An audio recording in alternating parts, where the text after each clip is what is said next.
So, um, so Sam Shamoun and Khalil Andani, who is a Shia Muslim, recently had a debate about the Islamic dilemma.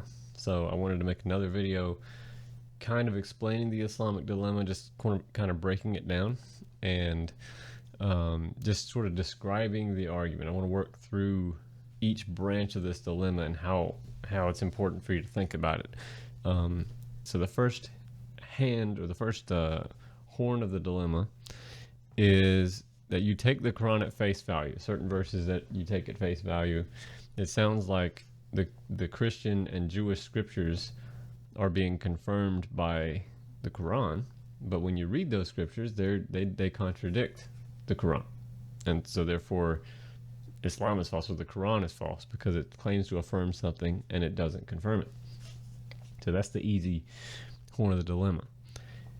And then, but the other horn of the dilemma comes from basically the way the Muslims have responded to this over the years, which is to say, since this is an internal critique, right? So you're going to take the claims of the Quran seriously, but maybe you don't take certain verses at face value. Maybe if you read further, a proper understanding of these verses in light of other verses, in light of the fact that, the Quran appears in some cases maybe even to be correcting verses in the Torah and the Injil. So maybe the Quran only affirms the Torah and the Gospel partially, or maybe it confirms only the originals and the originals have been lost to history or corrupted over time. The problem with that end is that it contradicts history. So you're either going to have just the direct problem of contradicting the New Testament and the Torah, or the Torah and the Injil, or you're going to have a problem with contradicting history, right? And so that's why there's two horns to the dilemma. So let's take a look at the first part, right? You take some verses at face value. So let's go to chapter 2. Go to chapter 2, verse 89. Although they used to pray for victory by means of the prophet over the polytheists, when there came to them a book from Allah which they recognized, confirming the scripture they had in their hands, they rejected it. So this sounds to me, at a plain reading, as the Quran is saying that Jews and Christians have their scriptures in that day, and even though the Quran confirms what they have with them, they reject it, which means that the Jews and Christians had the scriptures in the 7th century. Verse 101 of the same chapter, verse 2, or chapter 2. Now when a messenger from Allah has come to them, confirming their own scriptures, some of the people of the book cast the book of Allah behind their backs as if they did not know. So what does that mean? So you've got Muhammad coming, confirming the scriptures of the people of the book, and then basically the Jews and Christians want to throw the book of Allah, the Quran, or even their own scriptures, depending on how you want to look at that, but I would say the Quran, they want to throw that behind their backs so they can't look at it, can't actually, it's like, oh, I don't want to see this even though it confirms what I have. So you take that at face value, it sounds like 7th century Christians and Jews were rejecting the Quran despite the fact that it confirmed what was with them. So there you got the first part of the dilemma. So the task of the Muslim is,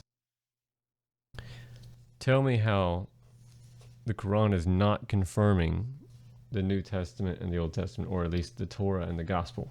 The Torah and the 4 Gospels, or one of the Gospels, or whatever. And so they spend a lot of time and energy trying to show that the Quran is only affirming parts of scriptures that agree with the Quran. They only partially confirm it, or maybe they confirm the original. One of the ways they do that is they actually just point out places where the Quran differs from and contradicts the Torah and the Injil, which is part of the whole argument, but they point that out to try to bolster their case for rejecting total confirmation, right? That is confirming the entire thing. And so they'll say, hey, the Quran is actually trying to correct and restore, I guess, the original readings that have been corrupted. The problem with that position is There's no consistent, historically viable, tenable position whatsoever about the Torah and the Gospel that says that the originals were ever Islamic or consistent with Islam. Every single manuscript of the Gospel of Mark, Matthew, Luke, or John they have always claimed that Jesus is the Son of God. They've always claimed that the deity of Christ, the divinity of Christ, salvation through faith in Jesus Christ, the sonship of Jesus Christ, all of these things, the crucifixion, death, burial, and resurrection of Jesus Christ, all of these things they've always been taught in Christian scriptures. It is historically impossible for the originals to have said anything other than what they say today. The New Testament in particular is probably the most analyzed and examined work of literature in human history, right? People have every single copy of the New Testament. They're collating them. They're looking at every single minor variation in how you spell different names. Every word, every letter of the New Testament is being scrutinized in all these different copies. There's 5,800 handwritten manuscripts of the New Testament just in Greek. You have translations into other languages historically. So you have the Old Latin manuscripts even as early as the 2nd century. You have Coptic translations of it. You have various different languages that it was translated into over the years and spread out uncontrollably. And not only that, but people wrote about them. People had commentaries about them. People debated about them and argued about them over the history. So we have a very well-documented knowledge of what the gospel said, and there's no way that Jesus did not claim to be the Son of God. There's no way that he had an Islamic message of salvation. There's no way that he had that there was a low divinity or and even the deity of Christ was taught in these gospels all the way from the very beginning. So if you take the position that the Torah and the gospel have been corrupted, you're not only just taking hey, there are textual variants in the New Testament. No, it's a much larger claim than that. The claim is actually the Gospel of John used to be consistent with Islam, which is just impossible, or the Gospel of Matthew, Mark, and Luke, which is just impossible.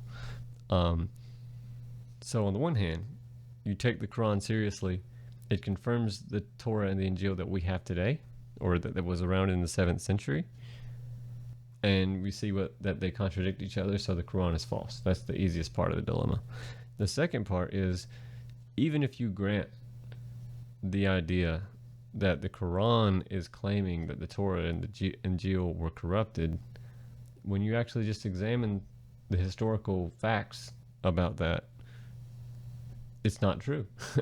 The Gospels have never been Islamic, neither has the Torah, and there have never been descriptions of Muhammad in the Torah and the Injil. The ones that they try to actually put in there are not. They're just Muhammad is not in the Torah.